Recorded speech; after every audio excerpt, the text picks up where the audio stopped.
In August of 2008, I found myself fatigued. I was actually taking about 3-hour naps in the middle of the day, every single day. And when I woke up, instead of feeling rested, I was still feeling exhausted. And so for a while, I had convinced myself that it was because I was burning the candle at both ends. I was a busy mom of 4. I ran my own business in the evenings, and I'd actually been homeschooling my kids for 5 years. So I said, I'm just tired. But I finally realized that that was not normal. And my husband really convinced me that I needed to go find out what was happening. And given my family history of colon cancer, I knew that was a very real possibility. But up to that point, I was very diligent about getting my regular colonoscopies. We were eating organic food as a family. I was already exercising. My health was really a priority to me and to my family. But in spite of my best efforts, I became severely anemic and was admitted to the hospital and needed a blood transfusion. And this led to the colonoscopy, and they discovered I had colon cancer. They believed at that point that it was stage 3, that it hadn't spread to any of my vital organs. And I was diagnosed at the very same age with the very same type of cancer that my dad had died from when I was a little girl. At that point, I was 37 years old. But after the surgery, they did a post-surgery scan, and then they discovered that it indeed had already spread to my liver. I was at that point stage 4. It's funny because sometimes I tell people that fear can be even more difficult than managing the cancer itself. I remember feeling overwhelmed, thinking about not seeing my children grow up and growing old with my husband. And I had to convince myself that my story not necessarily had to be my dad's story. My outcome could be different. But truthfully, a big part of me believed I was on the same path. Diagnosed at 37, dead at 39. I could always hear those little whispers in my ear, especially after I found out it had spread to my liver.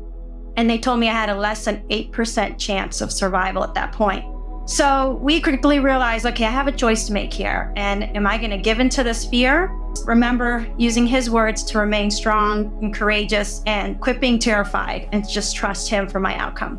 We actually interviewed 3 different oncologists at that point after my surgery. And we were researching, my husband was in the wellness industry for 20 years. So he was researching every anti-cancer approach possible that was out there. And in that process, we were interviewing oncologists, and all of them were saying the same basic routine where chemotherapy, and that was the avenue I had to take. But we really wrote up a list of questions for them. And one of them was, okay, at this point when I was stage 3, should I go through with the chemotherapy? What are my chances of survival with the chemotherapy? And at stage 3, they said, oh, well, it's 67%. We're like, okay, that's not bad. And then we asked the next question, which was, without the chemotherapy, my staging, my health, lymph nodes affected, what are my odds of survival as a 37-year-old woman? We were shocked to find out that the oncologist said 57%. I was amazed, and we just both looked at each other and we said, you mean to tell me that we're going to destroy everything that is good for a 10% benefit? With my dad's history, I thought, goodness, after 25 years, I would think that there had been so many huge advancements that I would have had an 80-90% chance of survival at that point. And we just knew that that was just not the avenue to take. We just believed that. And in those weeks ahead, 2 people from different walks of life referred us to our natural physician who's been using what I use to fight my cancer, mistletoe treatments. 2 friends from different walks of life within that same week said to me, Ivelisse, you need to meet with Dr. Hinderberger, Dr. Peter Hinderberger.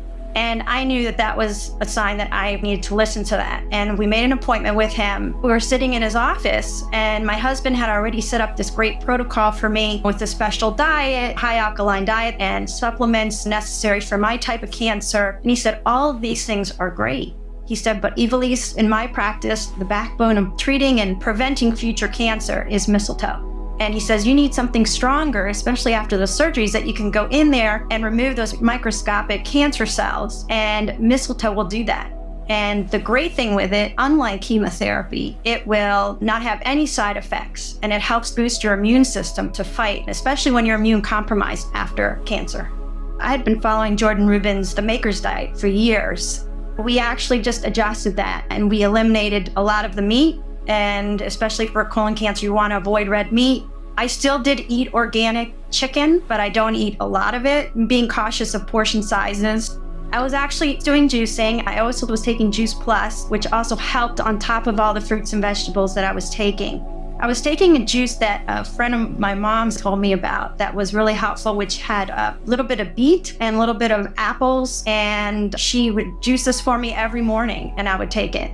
I was eating a lot of greens for salads with salmon on top. My typical breakfast is Ezekiel muffins. I would have a little bit of eggs, organic free-range eggs. The main thing that I really tried to avoid, and I did avoid, I was very strict on, was white flour. I completely eliminated sugar, not even that little piece of cake during birthdays and all of that, because we're in the middle of a battle. And when you're trying to fight something as strong as cancer, you need to go all out and be serious about it.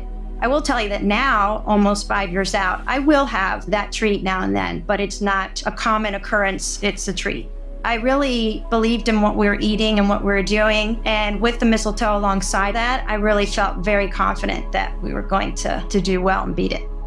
And in the case of mistletoe, what they actually do is that they have you take a series of extracts, and it starts from like D all the way to F. And once your body has a reaction to it, it's almost like a little mosquito bite size reaction. It will say that is the right extract for you and knows that that's what's working well for your body. So even though someone may have the same type of cancer, same type of staging, your internal environment is completely different. So you may need a different extract than what I was on. And at that point, I was taking mistletoe subcutaneously every other day. It's an injection. It's almost similar to a very tiny diabetic needle. I am not a needles person, so it's like really every other day. But it was very simple to do and painless. It's used all over the world, actually, and for the last 100 years, it's been used for cancer treatment. It's used widely in Germany and Switzerland for cancer treatment. They work with malignant and non-malignant tumors.